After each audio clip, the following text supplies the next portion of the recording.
Now let's talk about the cost of this war. More than 5,500 people have died on both sides. More than 15,000 have been injured, tens of thousands displaced, and many more suffering the horrors of war. And this conflict is expanding. Israel wants a ground operation, so the cost will only shoot up, including the economic cost.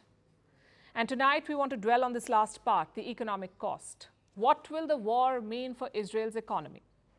The Bank of Israel has released an assessment. Growth has taken a hit.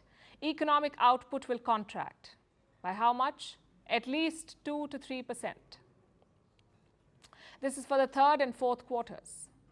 The budget deficit is likely to rise, and Israel's currency, the shekel, is losing its value.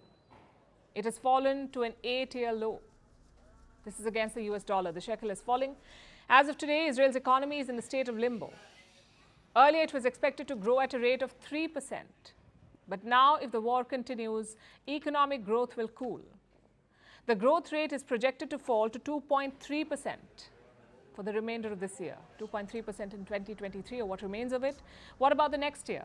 It's expected to be slightly better. Israel's central bank is projecting a growth rate of 2.8% in 2024.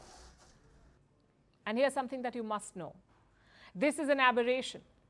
In its 75-year history, Israel has witnessed many conflicts and wars, but its economy has remained surprisingly robust. Today, Israel is seen as a tech powerhouse, a key innovation hub in West Asia, with a diverse free market economy. But this war is testing Israel's resilience. The priorities have shifted. The military has been given a blank check. Israel wants to win this war at all costs, and its army says it is ready to strike. Our fighters are ready and determined in the field. They continue training for the day the order is given. We have long weeks of fighting ahead of us. We will act on the most suitable operational timing and according to political instructions.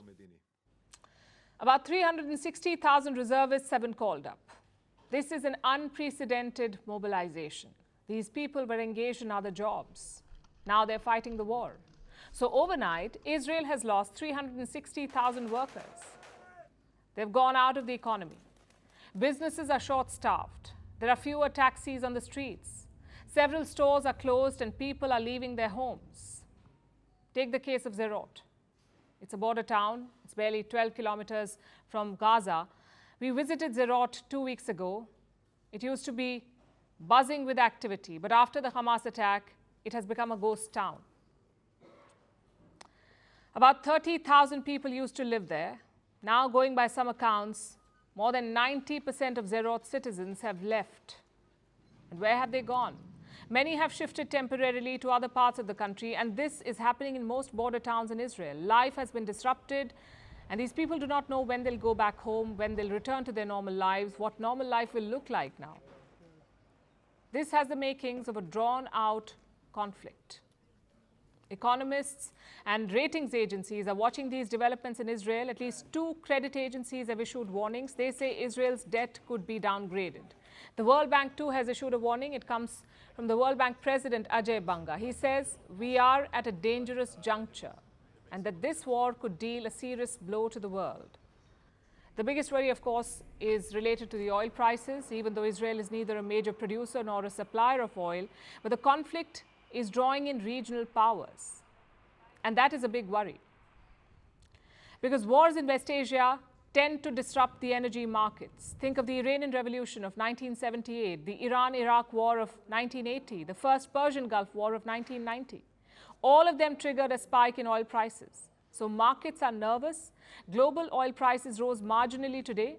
Traders are keeping a close eye on Israel. A ground offensive and a wider conflict could impact the entire region and bleed the world.